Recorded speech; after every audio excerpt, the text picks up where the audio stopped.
Everybody, it's Dr. Joe. Hope all is well wherever you are. I'm doing fantastic. Another Wealth Wednesday. And today we're going to be talking about some of the 10 habits of successful real estate investors. That's what's going to be the topic today. I'm going to break into two parts because there's just so much I could talk about. So I'm going to break it into part one and part two. So today I'm going to be covering habits 1 through 5. And then next week, I'll be going through habits 6 through 10. So we're going to have a two-part series. And again, I hope everyone's doing well wherever you're doing. I'm back in town briefly. I was in Mexico last week and had a great time. Buddy of mine, Andre. Again, congratulations to Andre and Dawn. Attended their wedding in Cancun. Had a wonderful time. And at this resort, and it was just nice. I met a lot of new people I hadn't met before, and some people who I was familiar with, and just like one big party. That's what it was. And went on capped it up on the last day with a cruise, a boat ride to this island off Cancun, and great time. And I must have gained a couple of pounds, so I've been frantically exercising because next week I'm going to London for a couple of weeks. So I'll be in London next week, and that'll be country number 4. And I think we're going to go to Canada in early August. That'll make it 5 this year. So my goal is to do at least 3 countries. I think I've passed that goal, so it's all good, and I'm refreshed and rejuvenated. Anyway, without saying ado, let me know who you are, where you're tuning in from, and definitely give you a shout out. What's it called? We're going to have a Q&A session towards the end. So if you got some questions that you want to ask me pertaining to real estate investing or any other topic, really, feel free to put it in the chat box or the comment box, and I'll be more than happy to address it. So I'm going to try and keep it brief today, and we'll do the Q&A. I'm going to see if we try and get everything done within 25 minutes, so I can do some relaxing and get ready for London. So okay, let's roll. So as I said, I was in Mexico last week, and while I was there, I met several real estate investors and at different levels, and people are doing different strategies. Some were wholesalers, some were rehabbers. Some of them were buy and hold like myself, and some of them were very, very successful. And so I wanted to spend some time with them, just kind of talking about their lessons learned, and see if there were some traits amongst some of these successful real estate investors. Obviously I've met a lot of successful real estate investors during my time, and so I wanted to devote this week to talk about that, because I think we're all striving for the same thing, which is financial independence, financial freedom. And I think, as the saying goes, there's no point recreating the wheel. If somebody else has already paved that path, you want to learn from them. And so I think it's important that we try to understand some of the 10 traits or habits of successful investors, so that way we can try to modify them and adapt them to our situation, and so we can avoid, again, making mistakes and and sort of recreating the wheel. So it really doesn't matter if you're a fix and flipper, wholesaler, buy and hold, property management, whatever it is. Real estate. One of the good things that it does afford us the opportunity to be successful and make profits from it. However, it does take some savvy habits to be successful, especially in today's environment, which is very, very competitive. A friend of mine, well, not a friend of mine, but one of the students, he made an offer on a house, a week ago, and you think that the market is kind of slow, but no, there's a multiple offer, and it looks like he may or may not get it. I don't know. It's still a competitive environment out here, despite what you see or read in the media. And so while certain universities offer coursework and programs that pertain to real estate. I don't know. I don't think it's really that important to have a degree. I know it's kind of debatable. It's not really, make profits in it. I think it doesn't require formal education. It does require smarts, though. It does require common sense, and it does require a belief in yourself that you can actually do this. So whether you or an investor has a degree or not, there are certain characteristics, in my opinion, that top real estate investors commonly possess. And so we're going to kind of go through numbers 1 through 5 today, and then we'll kind of go through 6 through 10 next week. So number 1 is a willingness to set clear goals and take action. A willingness to set clear goals and take action.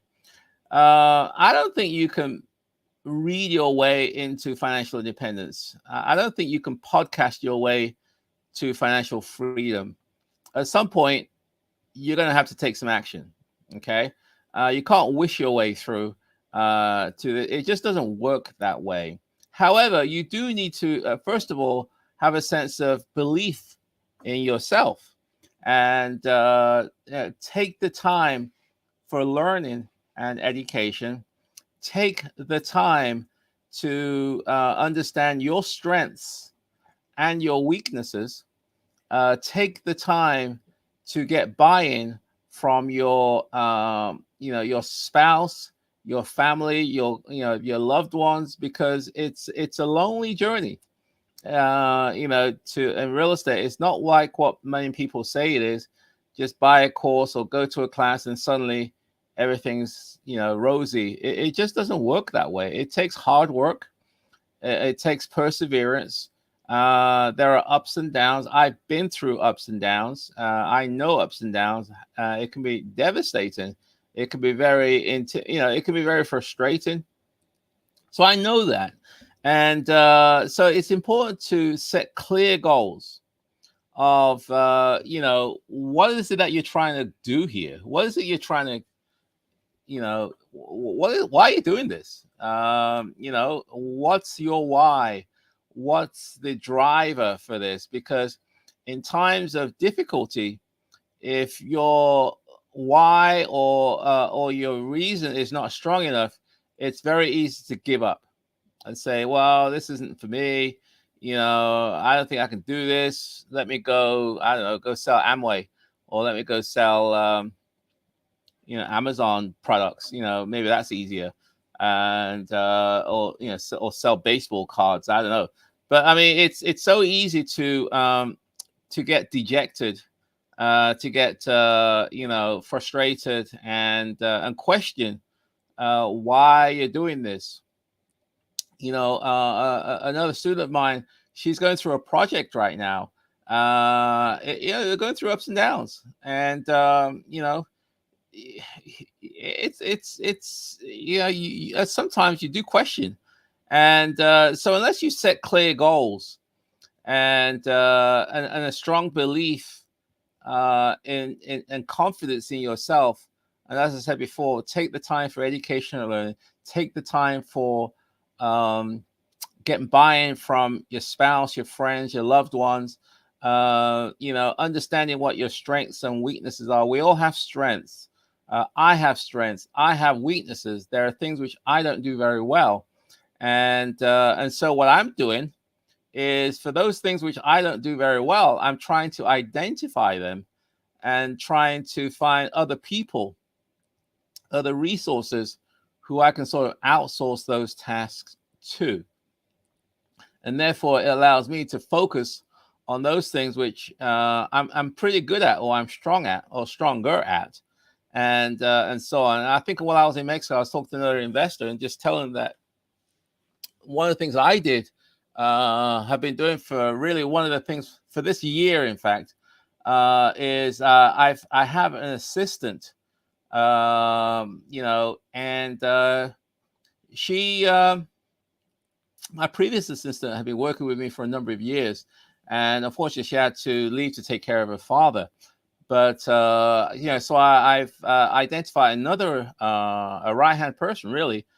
She's based out of Ghana, and so she's been very helpful in a lot of the things which needs to be done, but it doesn't necessarily need me to do it. So what does that mean? It means that I've made clear goals that I'm trying to focus my time and effort on things which I need to do, and trying to outsource or sort of pass on to other people the other things which needs to be done, but it doesn't necessarily need to be done by me. Okay, so set clear goals, understand that why you're doing this, understand the direction you're going and why you're going in that direction, and then next thing is to take action, because at the end of the day you have to pull the trigger. Otherwise it's just theory, and the best way to learn, in my experience, is just take action. You're going to make mistakes.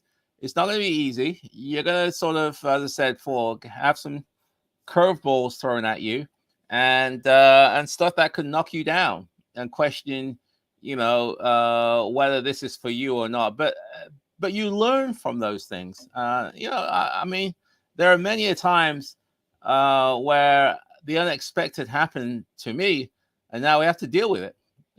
I've had tenants who didn't always do the right thing, and now I've got to deal with it. I've had rehabs that haven't gone the way I want it to be. Now I've got to deal with it. I've had tenants, sorry, not tenants, real estate, not investors, contractors who it just didn't work out. Now I have to deal with it. So, you have to deal with these things, and, and take that mindset and attitude that stuff happens. And in fact, I was listening to a podcast today, and really, really good podcast. And the host was doing an autobiography of some famous, entrepreneur. And, essentially he was just saying the bottom line is this: stuff happens. You know what I'm saying? Stuff happens, and life happens, and you have to deal with it. The good, the bad, the ugly, whatever hits you. But it doesn't mean you should sort of crawl under a rock and not do anything. No, you deal with the problem, deal with the issue, overcome them, learn from that experience, and move on. And because you don't want to sort of buckle under the weight, and so on. So take action. It's not going to be easy, but this is some of the traits that successful real estate investors have: is a willingness to set clear goals and take action. Don't forget to put some questions in the comment chat box, and I'll be more than happy to answer them shortly. The other traits that I think successful real estate investors have is what I call a deep understanding of their local markets. We all know at the end of the day, real estate is very localized. Yes, on a national level, you could talk about real estate. Yes, on a state level, you can talk about real estate. But at the end of the day, you're going to buy a property at some location, which is probably going to be in some neighborhood or some zip code. And what happens there? What happens to that zip code, that neighborhood, that state, or that area is, it's going to impact on your success or not. So a deep understanding of the local markets is what a lot of successful real estate investors do. They don't get too caught up on the macro, but more focused on the micro, understanding what's going on in the areas where they invest. What are the trends? They are very, particular where they buy, why they buy in those areas. Maybe it's because the economy is stronger in certain neighborhoods. Maybe it's because there are good schools. Maybe the crime statistics are lower in a particular area. Maybe that this part of town is better than that part of town for appreciation.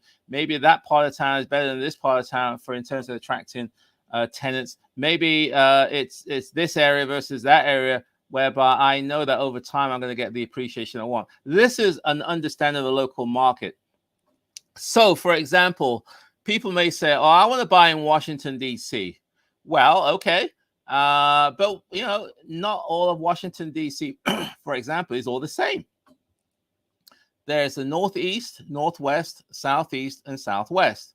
And within those 4 quadrants, there are 32 different neighborhoods. Okay, not all those neighborhoods appreciate the same. Not all those neighborhoods have the same reputations. Not all those neighborhoods have the best schools. I mean, it just varies.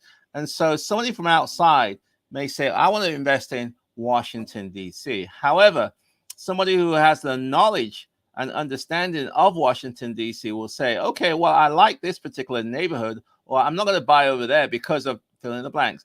I know that this is what's going on over there because of da da da.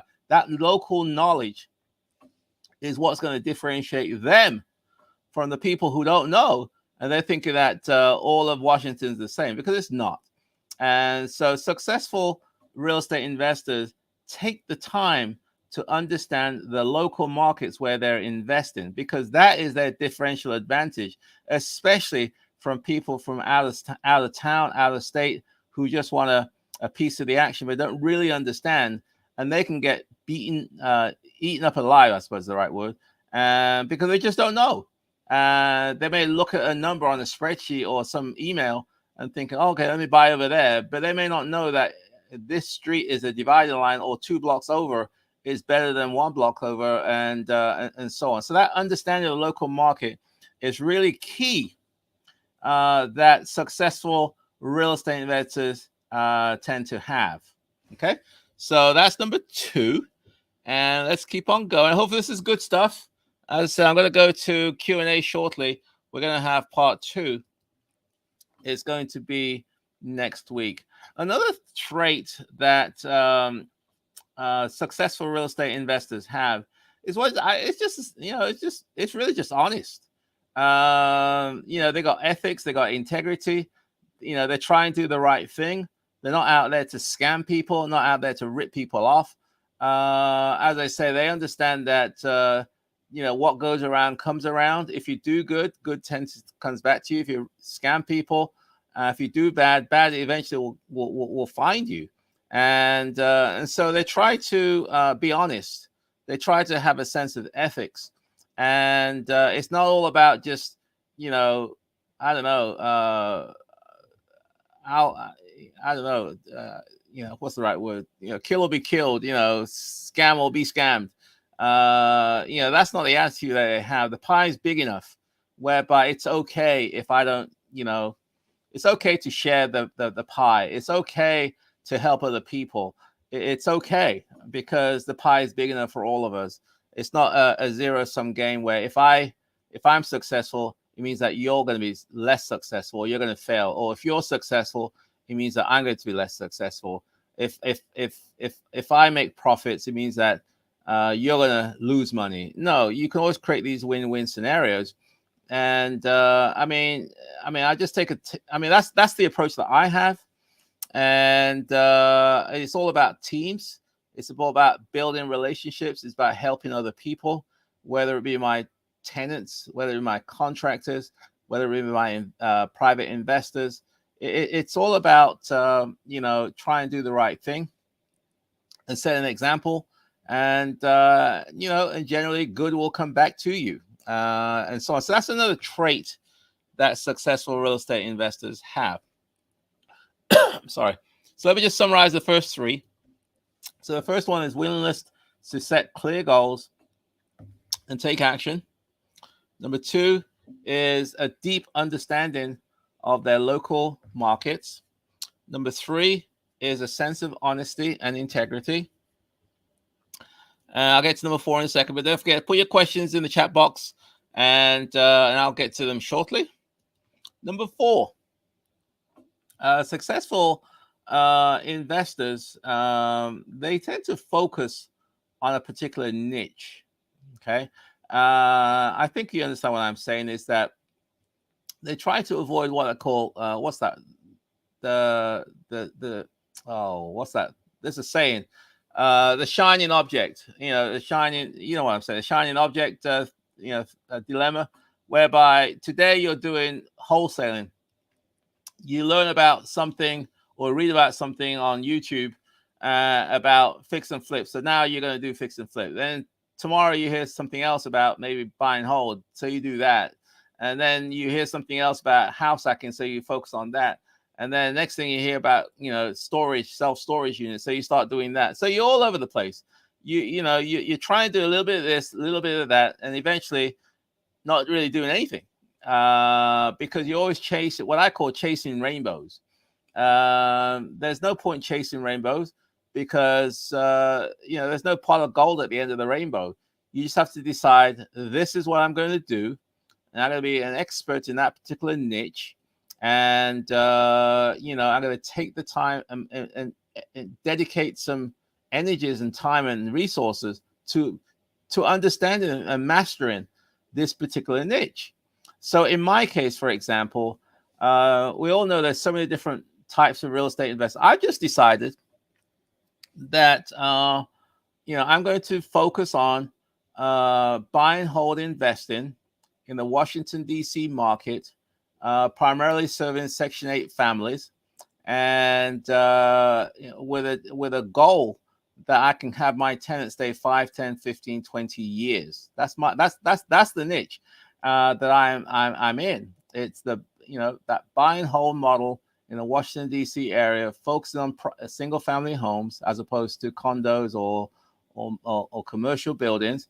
And I know the neighborhoods I'm interested in. I know the areas I'm interested in. I know the price points that make sense for me. I have an idea of the rents that go for in those different markets. It's very niche. It's very focused, and I try not to get too distracted with the other things. I'm sure. Let's have a look. I don't know. You can probably see this pen. I'm sure the guy that makes this pen, whoever that is saying that's a great business, making pens. And I'm sure it is. But just because he's making money making, manufacturing pens, doesn't necessarily mean that I should do that as well. Maybe I could make pens. But if I decide to go in the pen business, it's going to distract me from what I know and do quite well in the real estate side. And so my energies would now be split amongst different things. So, and after a while, you try to become what we call a jack of all trades. And my experience is that successful real estate investors focus and become masters of specific things, as opposed to a jack of all trades.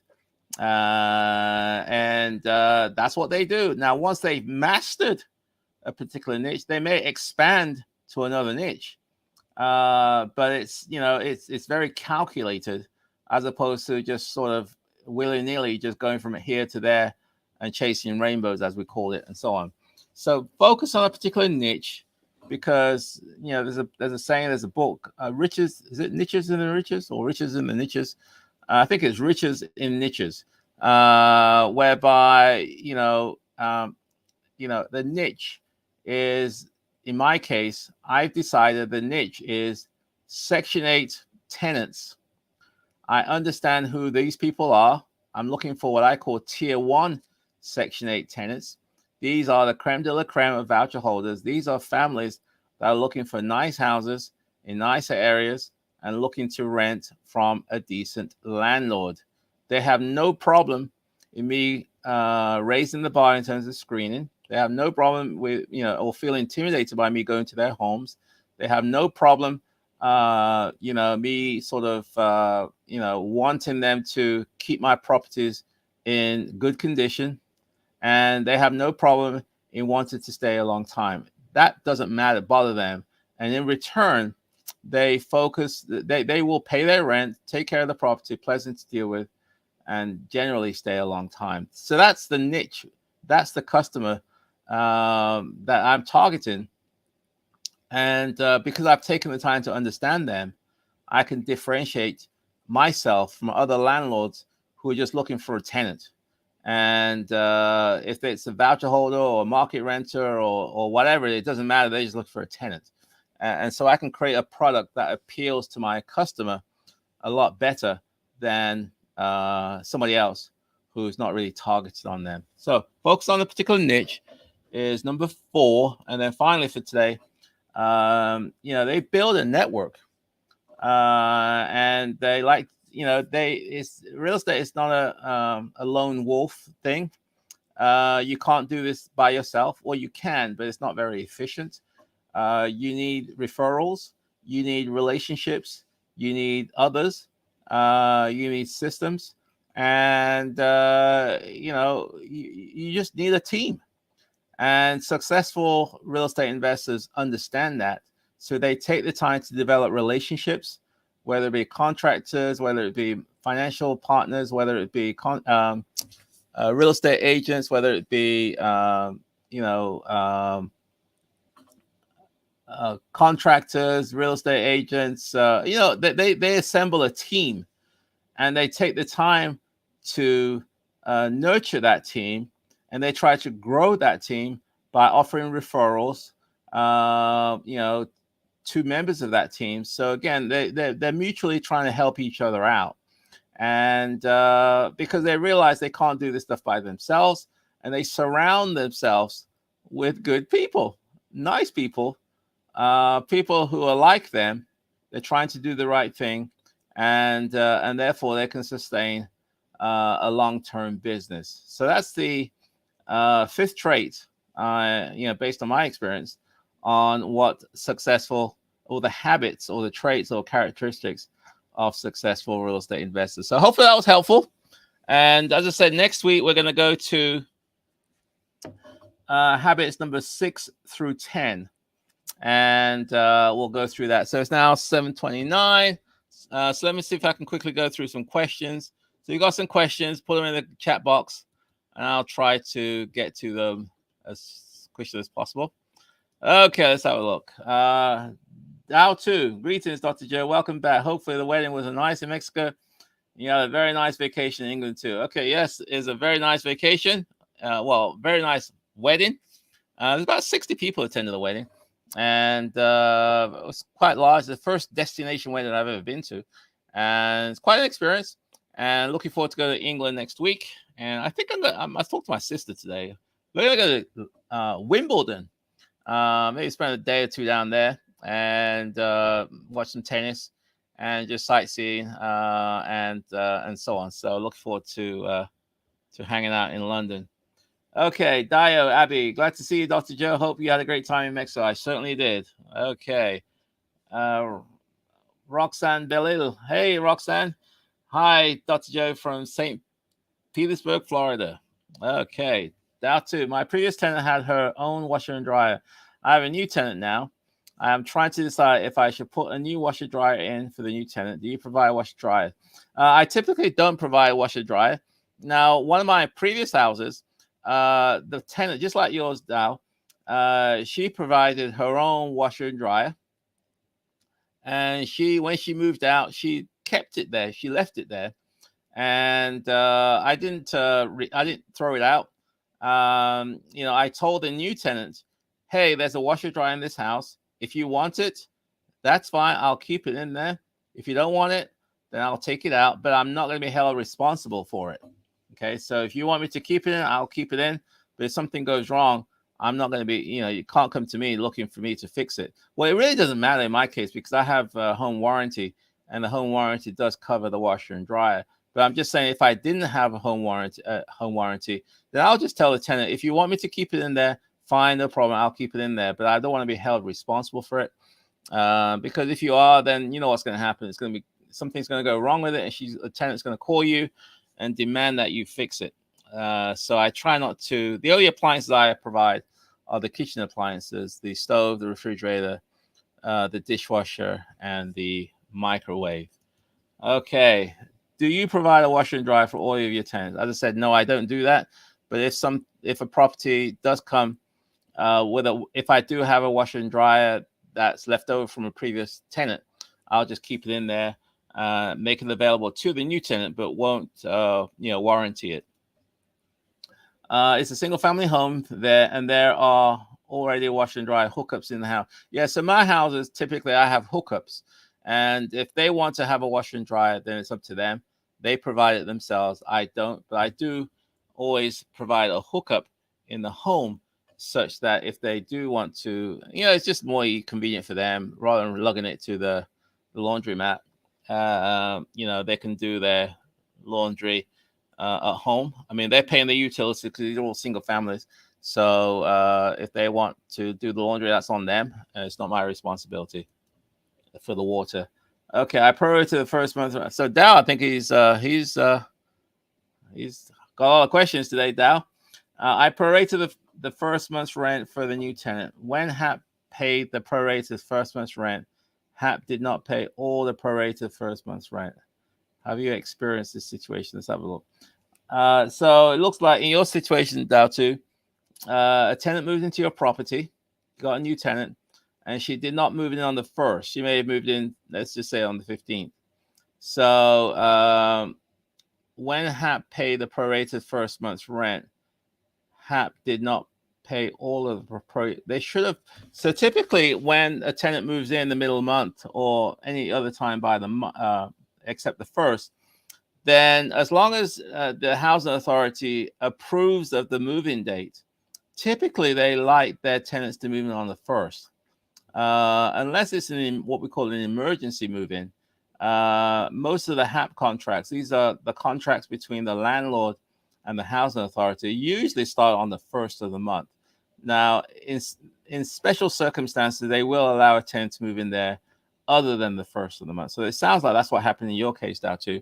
So in situations like that, when I've had a situation where tenants moved in, let's say on the 5th or the 7th or the 15th of the month, then they will, on the payment I receive, I'll get the prorated rent, which is, let's just say they moved on the 5th. I'll get the rent from the 5th through the 30th. And then the next cycle, I'll then get a 4 month's rent. And likewise, you want to do the same thing for your tenant. You want to prorate whatever their portion is based on the number of days in that month. And then you can then start the following month. Or you can request that the tenant pay you 1 full month's rent. So if they pay, let's say, if they moved in there, we're today, July the 5th. So let's just say they moved in today, July the 5th. Then I typically would require that the tenant pay let's say the tenant's portion, let's say the total rent's $1,000. The tenant's portion is $300, let's just say, and the housing authority's portion is $700. Okay, so I would request a full $300 from July the 5th through August the 5th. Okay, so I collect a month's rent, and then on August the 5th, then I'll collect the prorated rent from August the 5th through August the 30th. 31st, sorry. And so on September the 1st, that's when they start paying the full rent for the entire month, if that makes sense. So your prorate, so I request a full month's rent, including the security deposit when they move in. And then I'll prorate the following month until the end of that month. And then after that, it's going on the 1st. Hopefully that makes sense. That's typically what happens. But normally, if you didn't do that, if that didn't happen to you, Datu, then at some point, the housing authority should catch up. Okay. Dio Abo, take action. Exactly. Pull the trigger. You can't read your way to financial independence. You can't. At some point, you just have to take action. It's not going to be easy. You're going to have some curveballs thrown at you, but that's the best way to learn, and so on. Okay, that too. Have you ever experienced a situation where HAP did not pay the entire first month's rent? I think HAP did pay its portion of the second month's rent. The second month was a full month's rent. Thanks. I think I kind of answered that last time. If you don't receive the money, the full amount of money from your housing authority, Datu, then what you need to do is to contact the caseworker for the tenant, and and have them explain to you how do they do the calculations, and and if there's any discrepancies, they can usually make adjustments. It may be the following month, But I've never known a situation whereby the housing authority has shortchanged me. And if I've made an inquiry, then normally the caseworker or the manager or supervisor is able to explain to me how the monies that they sent me was determined. So I suggest you reach out to your housing authority and see if you can find the caseworker for this tenant or the supervisor for this tenant and supervisor for the caseworker if necessary. Just keep on escalating it until you get a satisfactory answer. Johnny H. Hi, Dr. Joe. Welcome back. July 1st, my tenant moved in successfully. Yay. Congratulations. Thanks for your guidance as always. Well, congratulations, Johnny, and very happy for you. I'm glad that everything worked out okay in the end. So on to the next one, as they say. Don't rest on your laurels. One down or two down or whatever it is you have, 50 to go, and so on. So congratulations, Johnny. Okay, Dio, Abby, are there any benefits to being licensed in order to be a successful real estate investor? I'm assuming you're saying licensed real estate agent. I am not a real estate agent, so I mean, you can be successful without having a real estate license. I don't have one. I've never had one. I do work with real estate agents who have licenses, but I don't. I do have access to the multiple list service, the MLS, and there's ways to do that. Without being licensed. So so it can be done, and but you don't need to be a licensed real estate agent in order to be a successful real estate investor. Shiny object, I think is shiny object syndrome. There you go. Okay, thank you for the clarification. Riches are in the niches. There you go. Good one. So Dyer, master of none. Yes, you can try and avoid being a jack of all trades, a master of none. I think that to be successful, you need to be a master of one, and not a jack of all trade. You have to pick a niche and go deep in that niche, whatever that niche is. Whatever makes sense to you, given where you are, where you're going, your risk tolerance, and your comfort level. Pick something and drill down, become an expert, a master in that, rather than trying to do all things to all people. Okay, elated to be back to hear this wise brother. Haha. Missed 1 month, his labor is not in vain. Okay, thank you very much, DCC. Well, I'm glad to be back. Well, I won't be back very long because I'm leaving next week to go to London, so I'll be gone for a couple of weeks. So looking forward to going to that. I'm going to another wedding, in fact. Another family member is getting married, and I've been invited. I'm going to be a part of the whole wedding event, so I'm looking forward to that. And I'll keep you posted on my travels. And I think I'm going to Toronto, I think, early part of August. They got some carnival some Caribbean carnival up there. And so we may decide to go up there for a week or so. Just hanging out, enjoying life, as they say. Okay, Lauren Davila. Hi, Lauren. Thanks, Dr. Joe. Hope you're doing well. Valerie McMillan. Hi, Dr. Joe. Welcome back, and thanks for these sessions. Question: what strategy would you do if you had a conventional buyer with limited funds who wants you to help them get a property as an investor? Let me read that again. Hi, Dr. Joe. Welcome back, and thanks for the sessions. What strategy would you do if you had a conventional buyer? Okay, so she has a conventional buyer. Someone's looking for conventional financing, maybe Fannie Mae, Freddie Mac type financing with limited funds. So they got limited funds who wants you to help them get a property as an investor. Okay, so they got limited funds. So conventional typically is 5-10% down payment. So hopefully that should be enough to at least they have the finances to get conventional financing. They have the credit, they have the means to get finance through a traditional Fannie Mae type lender. If they don't, then another option is sort of FHA. FHA has slightly lower down payment requirements, and or if you're a veteran, you may be able to get VA type financing, whereas you can almost get almost 0% financing with zero down. I'm sorry, not 0%. Zero down financing. Okay, so that's the financing part, but they want you to help them get a property as an investor. So I'm assuming that what this person is looking for maybe you're a real estate agent or a wholesaler. So this person is looking to you to help them find a property. Now the market right now is not easy. It's competitive. There's a lot of people looking. And so if they want you to find them a property, then you need to understand what their criteria is. What are they looking for? What neighborhoods? What's the condition of the property that's okay with them? What price point? And are they targeting? So all those. So you're going to have to take the time to understand. If you're going to help them find a deal, then you're going to have to take the time to you're gonna have to take the time to understand what they're looking for and what their abilities are. If they want a Cadillac and they've only got a Chevy budget, then you're gonna need to have a discussion, because you could be wasting your time.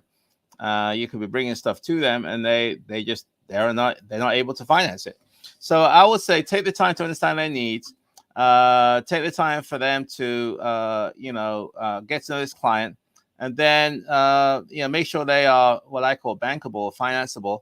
And if they are, and they're ready to execute and not just sort of kicking tires, then it may be worth your while to invest in time with them. But if it's, I wouldn't waste my time on people who aren't ready, people who don't know what they want, people who are just going to, waste your time.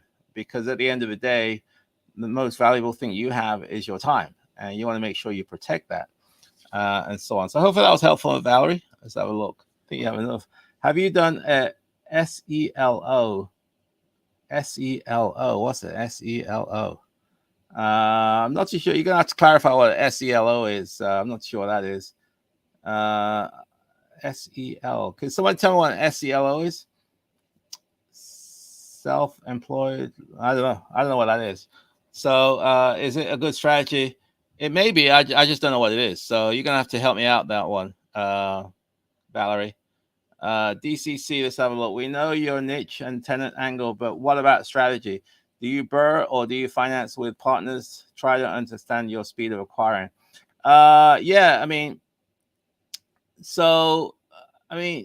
Strategy. I BRRRR, yes. I buy, renovate, rent, and refinance and repeat. Yeah, I do that. I was doing that before this term BRRRR was even created, invented. I was doing this 30 years ago. So, I realized that in order to recycle if I wanted to grow my business, then I need to purchase a number of properties. And if I wasn't careful, I'll run out of money. And the BRRRR strategy allowed me to recycle money. And then ultimately, I started getting into private investors, people that knew me, trusted me, and wanted to work with me. So I started using private investors to jumpstart or to accelerate my buying acquisitions. And my strategy, if you want to call it that, my goal was financial freedom. My goal was to acquire enough properties whereby I could generate income from my rental property after my expenses were paid off. That was my driver for all of this. And buy and hold, I knew that it was a long-term play, and I knew that over time, properties in select areas tend to appreciate. So I kind of knew the fundamentals. I knew that real estate could be a vehicle to wealth building and financial freedom. I took the time to understand that. It's just a matter of I had a regular job like you do, or like most people do. So I was working on my 9 to 5. I wasn't going to quit that. That was a no-no. And so I had to do all what I had to do while I was working. And so so I started putting together a team, financing, mortgage brokers, contractors, real estate agents. I started pulling that stuff together, and but I had tenants, and those tenants, and I did a lot of travel around the country, around the world. So I needed to have tenants that were going to stay a long time. I couldn't have the revolving door of tenant stays with me for a year or two and then leave, and then I got to go through that whole ritual again. I couldn't do that. I couldn't. It was not sustainable. So I had to figure a way to make it all work for me, and that's what I'm sharing with you is what I do. Is that I realized that I can't continue in this business without having tenants that stay a long time, and I was able to get to that point through Section 8, and where it's not very common. You get market renters paying rents of $3, $4, $5,000 for 3, 4, 5, 10, 15, 20 years. It's just not going to happen. So with voucher holders, it's very common, and but you have to be a good landlord, otherwise they're going to leave.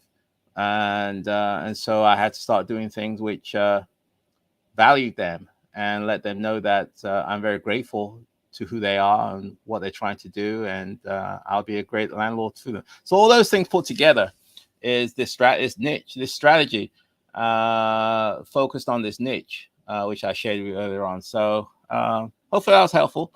In terms of understanding your speed of acquiring, what I would say to that, DCC, is that depending on what phase you're in, if you're in the beginning phase, you want to acquire properties. You want to build a portfolio.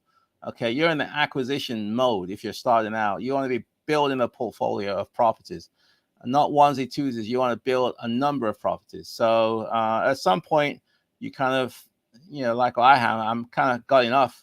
I still buy stuff, but I don't need to be buying, too many. I just don't need to, and I don't particularly want to as well, to tell you the truth.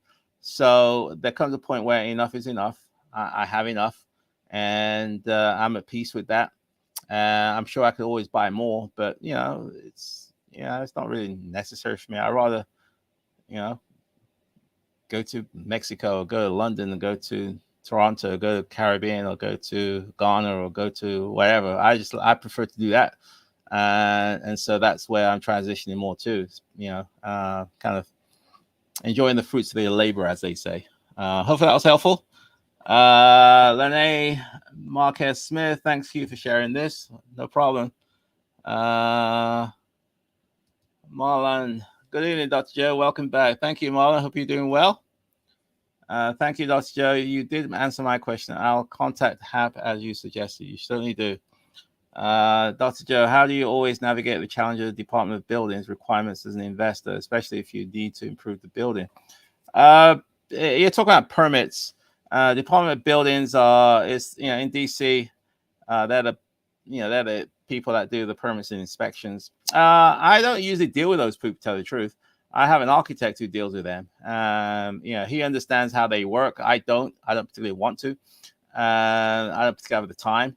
So I deal with people. I work with people who understand how to navigate the Department of Buildings. They have relationships down there. They know what they're looking for. They know what their requirements are, and I'm leveraging on their experiences. And that's, as I said before, I can't be a jack of all trades. I can't be a master of the Department of Building and what the inspections department is looking for, what the permitting people are looking for, what the details of framing and the HVAC design. I don't have time for that. I'd rather work with people who they enjoy doing that, they're experts in that, and they'll do it. Okay, so let's have a look.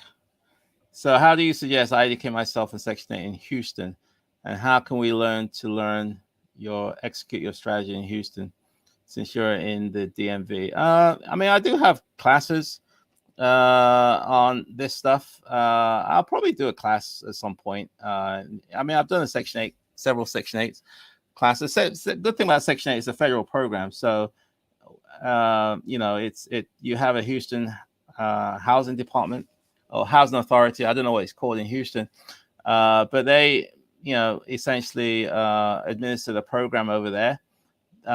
It's a federal program, so lots of things are in common. There may be some slight nuances in Houston that may not apply to Washington, D.C., but essentially they're the same. And if you can master it in one, you can pretty much take that same concept around. So I'll probably do another Section 8 course, DCC. Keep me posted. I'll keep you posted, and maybe you can be a part of that one, and then we'll see what we can do. Okay. Roxanne, Billy, my goodness, 7:53 already. I thought it's just gonna be a short one. I'm getting ready to buy my first rental property. Do I need both private and city inspections? Depends where you are. I'm not sure where you are located, Roxanne. Typically, depending on the property, the renovation that's being done, you may need permits.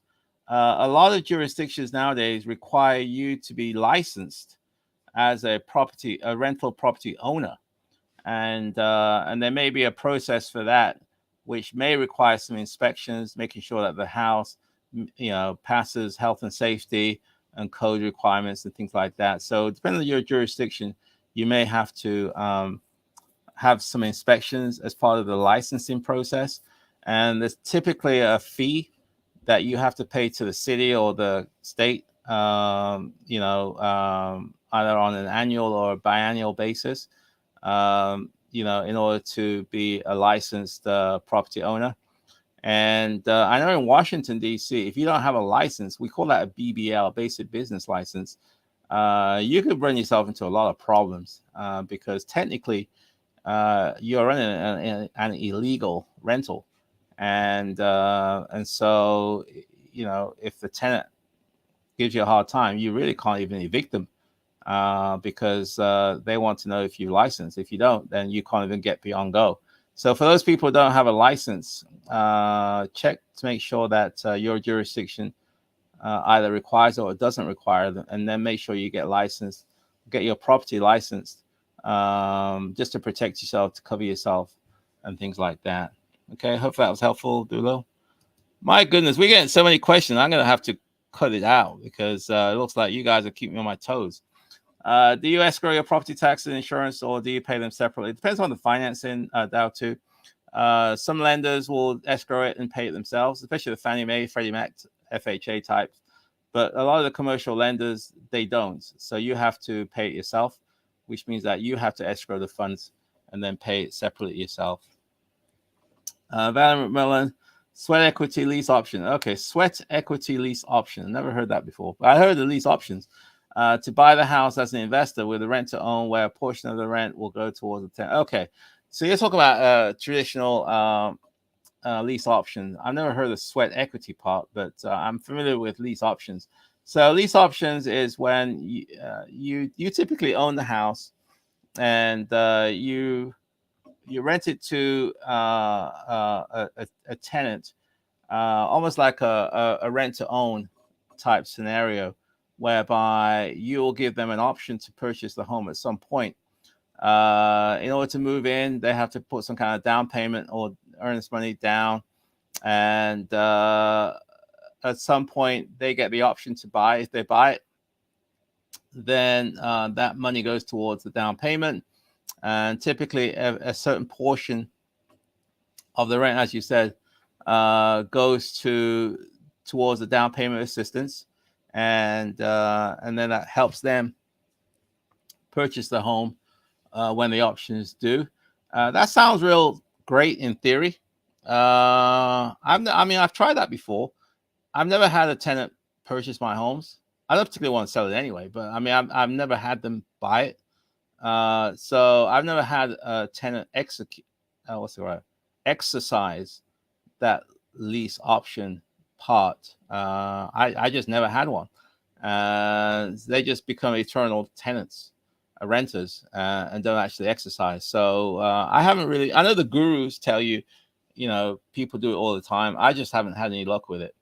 So I don't. I've tried it, Valerie, but I haven't had a tenant actually execute and but the sweat equity part, I'm assuming that either the tenant does that sweat equity, so they do the repairs. I'm assuming that's what it is, the SELO. Maybe I'll do a session on that. I'll do some research and find out. God bless you, Dr. Joe Asamoah. You really opened my eyes to this niche. Okay, thank you, Datu. Can you comment on your support staff and how passive things have become? For example, how do you handle bookkeeping, and do you have an in-person assistant, a virtual or in-person? Maybe that's a whole nother session. That's a whole nother discussion. Maybe I'll do a session in the future on that. Is how do I run the back office of my business in terms of support staff? What tasks do I focus on? And what tasks do I outsource? I do have a bookkeeper. The bookkeeper is virtual. She's out of Canada somewhere. I've never actually met the lady. I've worked with her for about 10 years. She's a virtual bookkeeper. She is really, really good. We're more than happy to give referrals to her. I have a virtual assistant. She's based in Ghana. I used to have an in-person assistant, but I think a lot of the stuff I can get done virtually. I do have an in-person assistant that comes in usually once a week or once every other week. She does a lot of scanning, organized filing, that kind of stuff. My virtual assistant, she's basically gone, as I said, and she, nowadays with technology, you can do a lot of things remotely, virtually, that you don't need to be here, especially helping me manage my my rental business. She's really, really helpful on that one. So maybe I'll do a session on that DCC. Leanna, should I set up an LLC before I buy a property investment? You don't have to. It's up to you. I would say buy the property. Some people use that as an excuse. Well, I don't have my LLC established, so I'm not going to buy this property. No, buy the property, figure out the rest as time goes by. You can buy it in your LLC if you want to. You don't have to. If you get LLC and you're titled, then you're probably going to be limited to the type of financing you can get, mainly commercial financing versus residential finance. So there are pros and cons, Leanne. And maybe I could do another session on that as well. So anyway, that said and done, my friends, it's 8 o'clock. And I thought I was going to get this show done by 7:30. So you have got me so many questions. Well, thank you very much. Again, next week I'm going to be in London. And so I'm going to do... So next week, it probably won't be live. And it'll be, recorded. And so I'll have a live session maybe in about 2 or 3 weeks from now when I get back. And but I'll post some photographs and videos of my activities in London, going to weddings, going to reunions, and going to Wimbledon to watch some tennis, go some sightseeing, hook up with some friends, family, and I don't think I'm going to see King Charles. I don't think so. Maybe I'll go to Windsor. That's just outside London. But I was talking to my sister yesterday. We may go to Oxford and Birmingham and Nottingham. This is where I used to live, and just kind of explore London as well. And my daughter's going, so she hasn't been there in a while, so I'm taking her as well, and look for a good time. So my friends, I will see you shortly in a few weeks, and but next week we'll have sessions, habits number 6 through 10. So until then, have a great evening. I'll speak to you there. Take care. Bye for now.